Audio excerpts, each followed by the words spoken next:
Hey, everybody, welcome to the Agency Operators Podcast. Today I'm joined by Tiara Tragas of Tragas Consulting. How you doing, Tiara? Hi, Pasha. How are you? I'm doing well. I have some construction happening outside my house, so apologies if it's a little bit loud in certain moments. There's like some drilling happening, but otherwise, I'm really excited to chat with you today. We chat all the time, actually, so this is another one of those weeks. Yes, we do. And I think your headphones have great noise cancellation. Well, Yeah, as yeah, I say that, I hear something, but uh, no, we're used to distractions in this day and age. So, exactly, and that's where you come in, right? That's actually why we met initially, is because I'm a agency owner, entrepreneur, founder, and a lot of hats to be worn and a lot of things to do, and sometimes it can get really messy and noisy. And I brought you in, and we've been working for some time now, just helping me to get organized and clean things up. And I can't tell you how much of a help that's been. And I can really see that, like, kind of laying the foundation for the future of what I'm doing. And I think that type of role is important in every organization. So that's what we're here to talk about. Um, Before that, if you could just spend a couple minutes talking about how you got started with Tragas Consulting.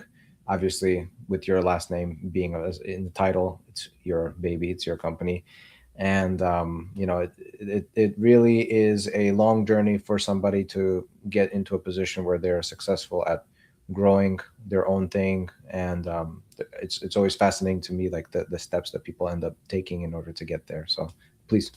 yeah, thank you for that. It's been great partnering with you and your amazing, really loyal and dedicated team. So, we've had fun working with them. And yeah, my first e-commerce agency was back in 2019, and I came in as an office manager. So I went to school for hospitality and accounting, and both my degrees could come together there in a weird way to do their invoicing and like order their company snacks for the office. So um, I knew nothing about e-commerce, nothing about agency life. So I was invoicing for things, but I had no idea what these acronyms were that I was even billing for, CRO, SEO.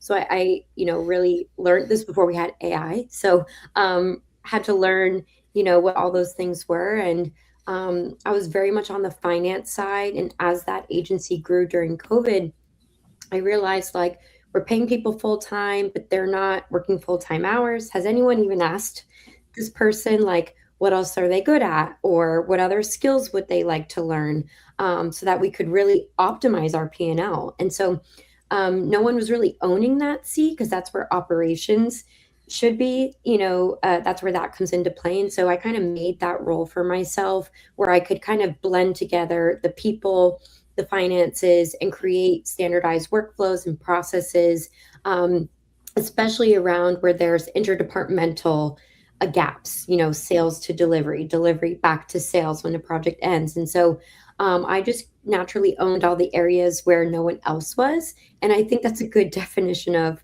operations. So I moved to a startup, helped them do the same thing. And then uh, that agency was part of a community, the e-commerce agency growth community, founded by Rachel Jacobs. And that's where she really, helped me launch this consulting business. And she said, everyone needs operations support. Either it was a few years ago where agencies either didn't have someone in a dedicated seat for operations, or they had like a project manager that like on Fridays was starting to do resource planning or uh, team planning, and it was in a really limited capacity, and people just didn't even know what they should be doing. So that's where I kind of came in and just built on my expertise and really customized operations for each agency, and been doing that for the last 2 years. So my focus is on all things HR, legal, true ops, and financials, but all kind of combined into one person,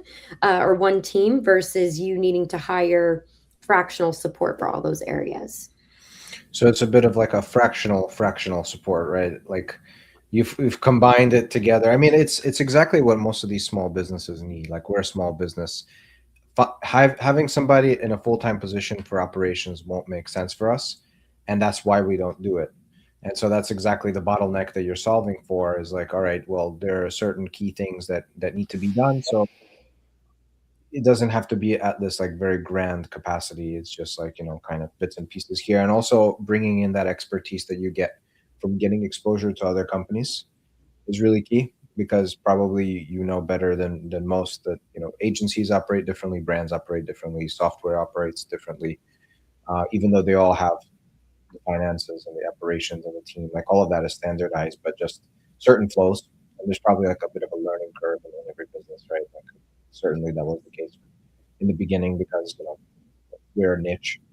So yeah. Yeah, and it's interesting how many agencies all come into and they'll say like, "Oh, well, we're very unique," or "We do things totally different," and you know that could be true, but also there's some things that are standardized or should be, right? Like utilization should always be tracked. So if you're too unique in the sense that you're not tracking those things or not looking at certain metrics that are great in even financials for any business, not just an agency, we don't want to be too unique when it comes to operations. There can be, of course, wiggle room in the processes and delivery and workflows. um, and now with automations, like you want to be able to standardize your operations so that it's easy and you don't need someone full time, especially as you're growing. But you want to be somewhat systematic so that you can scale, in an organized manner and without being so reliant on the founder.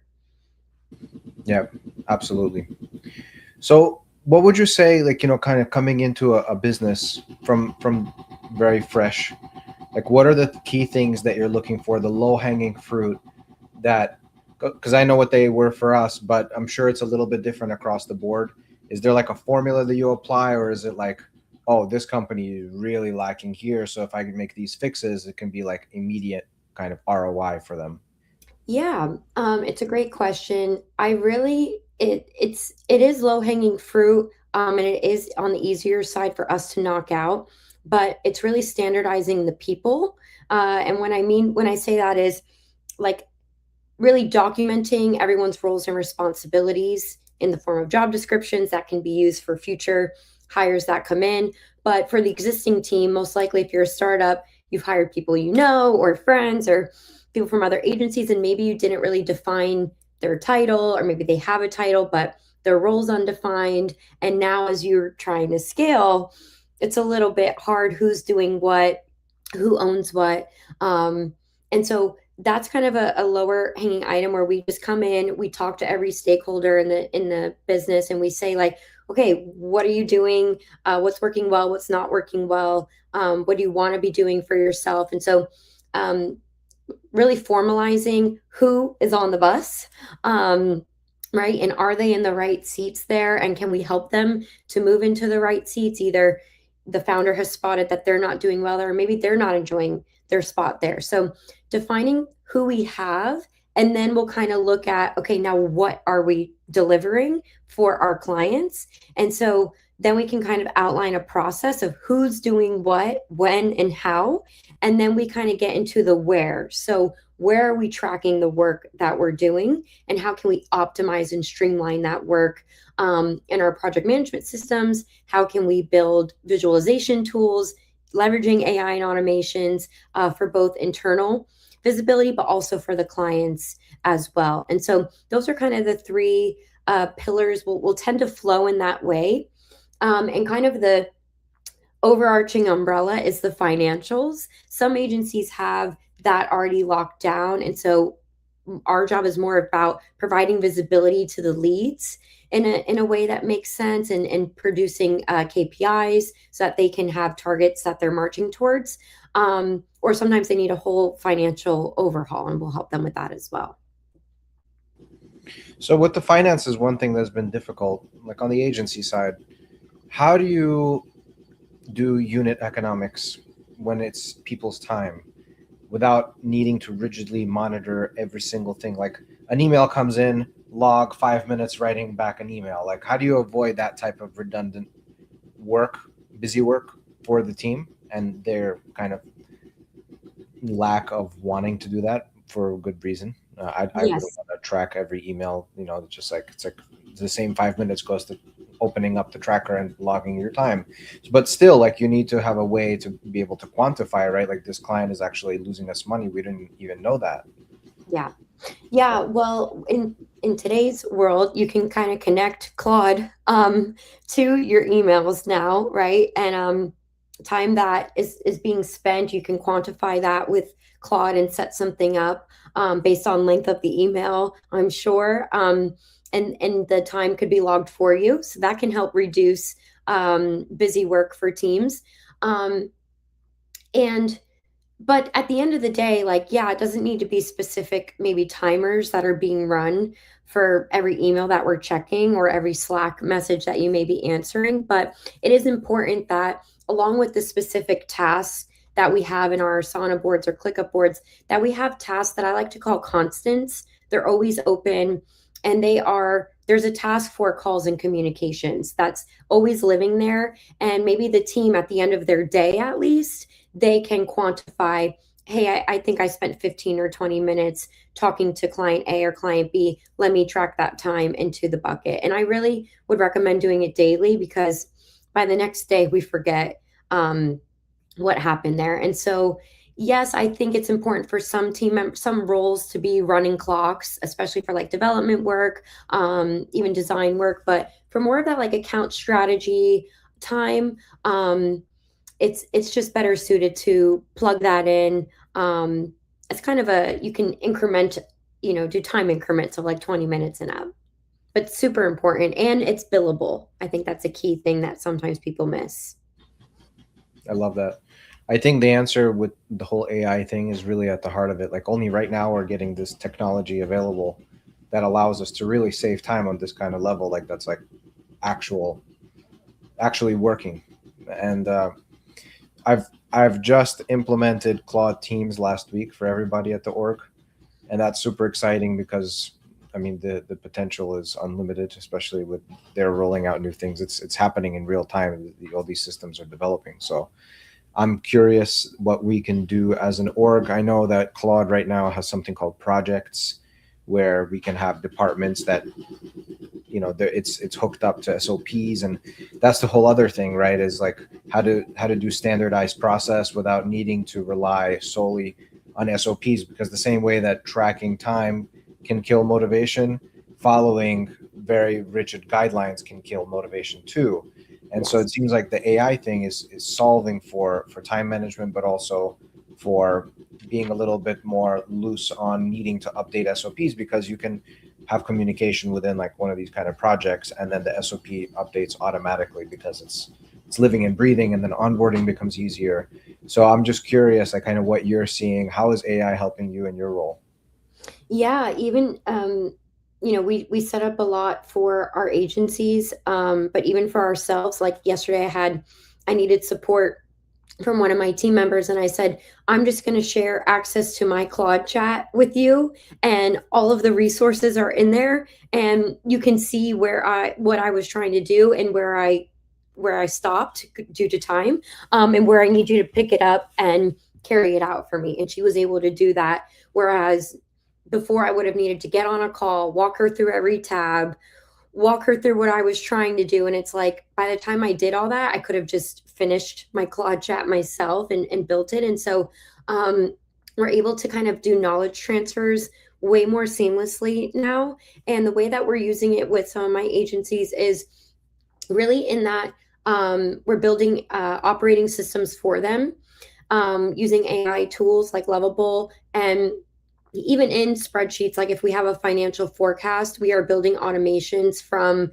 QuickBooks right to the spreadsheet. We're building automations from the CRM tools like HubSpot right there. So we can kind of get the time tracking data into our capacity reports in real time now. And in a really visually appealing way. We use Lovable a lot to aid our visualization for these dashboards that we've created.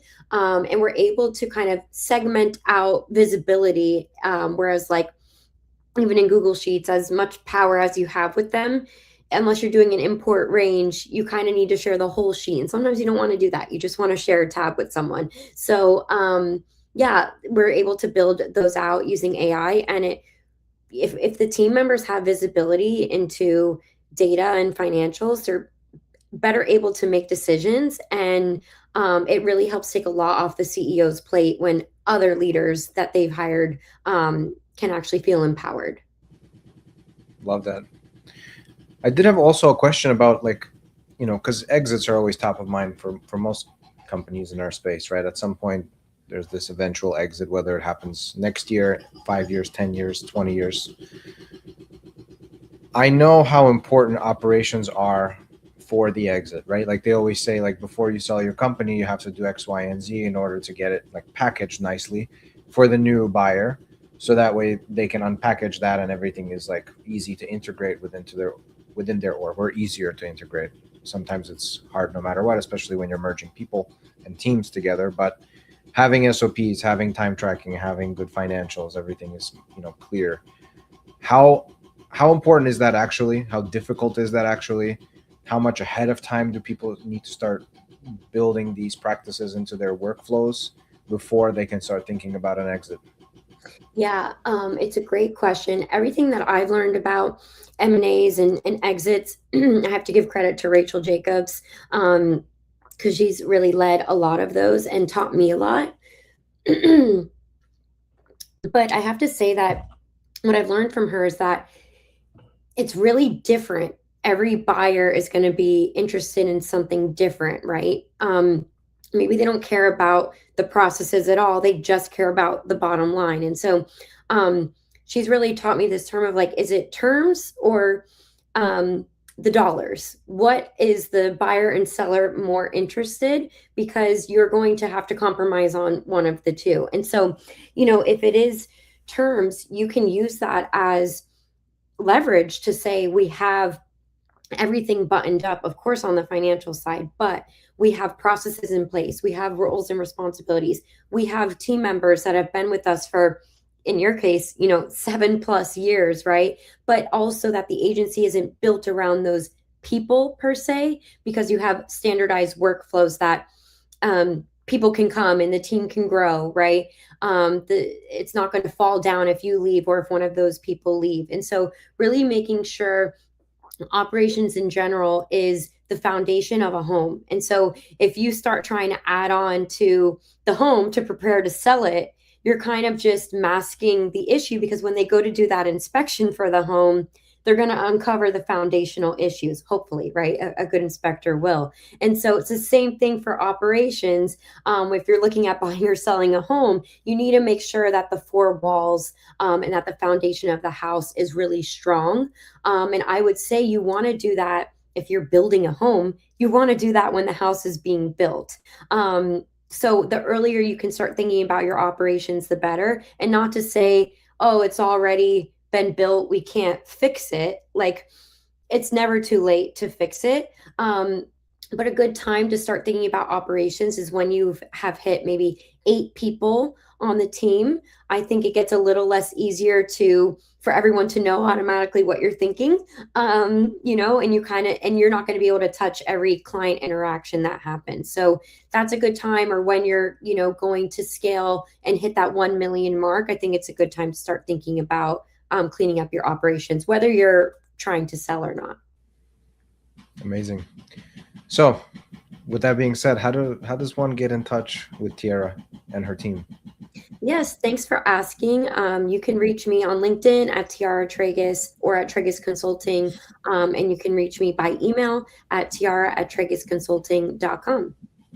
So, what would that entail if somebody gets in touch with you? Do you do kind of like a questionnaire, like a little audit of their business, see where they need the most help? Yeah, we'll basically get on a call and I'll learn more about the agency. And typically, the model that we work in is a retainer model, depending on time of the season, if we have the availability. And a lot of times for the smaller agencies, we can perform an audit. That's like a 1 to 2 month audit where maybe you have an ops person and they just need the templates and the foundation to get started. Or maybe you're not quite ready yet and you just kind of want tips and tricks. So we do offer those sometimes. And I do host e-commerce agency summits powered by e-commerce partnerships. And so we travel all around the globe, and those are free for any agencies to come join. You learn from other agencies all across the world, as well as a lot of tech partners are there as well. And I host different workshops and roundtables. So if you're interested, you can find more on my website, tragasconsulting.com. Awesome. Yeah, unfortunately, I missed that last New York one, but I'm staying tuned for the next one. Yeah, there'll be plenty more. So we're headed off to Australia, Wow. Scotland, and Seville, Spain for the rest of the year, and then we'll be back in the U.S. next year. So Amazing. So you're going on tour. going on tour, yes, that's Very for sure. cool. All right. Well, Tiara, I appreciate you coming on and sharing these golden nuggets for everybody here. Hopefully, whoever watched learned something important that they can immediately apply to their business. And if they have questions, you guys know where to find Tiara. Thanks so again. much, Pasha. Great. And thank you, everybody, for watching. Catch you on the next one.